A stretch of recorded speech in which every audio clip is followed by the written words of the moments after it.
Just setting this up. Setting up the tripod really. Typical, always the way. Right, basically I wanted to make a toy. This is a catch from an aircraft. I wanted to make it so that it was possible. So you press the button, pull the handle down, and then the mechanism moves. So I put a wing nut on it. The reason for that is because I tried with bolts originally, and then I just thought, well, if somebody's going to play with it, they don't want to get their spanner set out every time they want to adjust it. So I put a wing nut on it. Anyway, the idea is you press the button, it's quite tight, and then that releases the catch, and then you can seesaw action it. It's not particularly movable as workable as I wanted it to be. I wanted to be able to push the button up and that piece would stay in place, and then the hook would move up and down.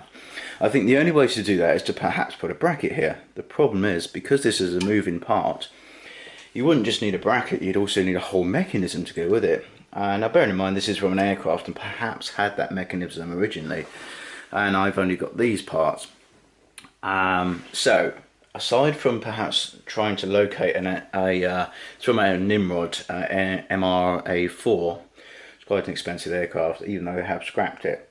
Trying to find the mechanism for that just to make a toy seemed a bit over the top, so I thought I'd try and make something myself. This is what I got so far. I've put it onto some wood because basically that's the only stable product I've got. I could have used steel and all that other crap, but to be honest with you, I wanted it to look fairly nice as well. If you're going to have something like this in your house, yeah, you've got to convince the other people in your house that it's actually a cool thing to have. That's very, very difficult. This particular bracket I'm not too happy with. It's a standard sort of shelving bracket, but unfortunately it's all I've got. And to buy the sort of titanium type ones, which I'd wanted for it, you're looking at about, geez, £20–30 each, which is just a bit over the top really for a toy. That wouldn't perhaps sell for, I don't know what it would sell for, to be honest with you. So far to make it's cost me £50 in parts. Trying to sell it for more than that would probably be difficult, so who knows. If anyone was quirky like me, who likes these sort of things, or perhaps thought, hang on a minute, well, we can just redesign this and we can have this as a coat hook. That would be an interesting idea, perhaps if I pop that onto the wall and then perhaps adjust the mechanism. But again, it's overkill for one coat hook. However, if you was an aircraft enthusiast or perhaps just an engineering enthusiast, it might be something that you might want. I think it's very, very pretty. Unfortunately, because this is an luminous paint, it's very, very beautiful. It's very, very bright. I find my particular camera, although it's about 400 bloody quid, cannot process the actual colour, and that's perhaps true of CCD chips. I don't know, maybe you need a special filter to run UV colours. Again, it's not my expertise. I do photography, but not to that extent. So yeah, there it is. It's a toy that's well, just another useless toy. However, perhaps somebody could innovate, benchmark and go, hang on a minute, I've got an idea, we'll produce something else out of it. But there it is. That's taken me a good part of 2 hours to make. Actually, tell a lie, an hour to make, and a decent espresso. But to be totally honest with you, at the moment I'm sort of multitasking, which is a bad manoeuvre for somebody like myself. And I have actually been cleaning up this a bit too close. The zoom on this is very quick. But that's a tornado throttle, which I was cleaning up, all the rubbers and things, and that's a pain in the bottom to do.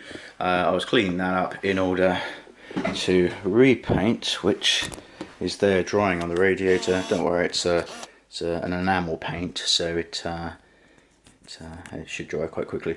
But yeah, the idea of that was to just to clean it up. And again, that's another one of my toys. It's not a toy that I'd sell, it's one of those ones that I like for myself. And again, just due to my quirky nature of making things, and I tend to like things that you can play with, as useless as they are. If we can play with them, perhaps, I don't know. Well, I mean, to be fair, there was a guy, I don't know what his name was, he invented Lego, and apparently, I did watch a television program about it, because of Lego, it got a lot of people into designing, and some of the major buildings we see today are all Lego players. So, you know, I played with Lego, I loved it. A very, very long time ago, I was, a little bit personal here, but yeah, I had a little bit of a bad situation and tried to take my own life. That was a stupid idea at the time, but you know, that's what I thought. Well, it was actually Lego that they gave me to sort of recuperate, start rebuilding, and well, I'm here today, so you know, there you go. Don't get me wrong, it wasn't just down to Lego, but it was certainly a good start.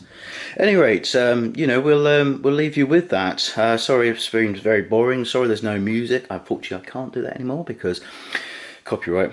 Yeah, and also my music is terrible, so you know, I'll spare you that. Take care of yourselves. Enjoy.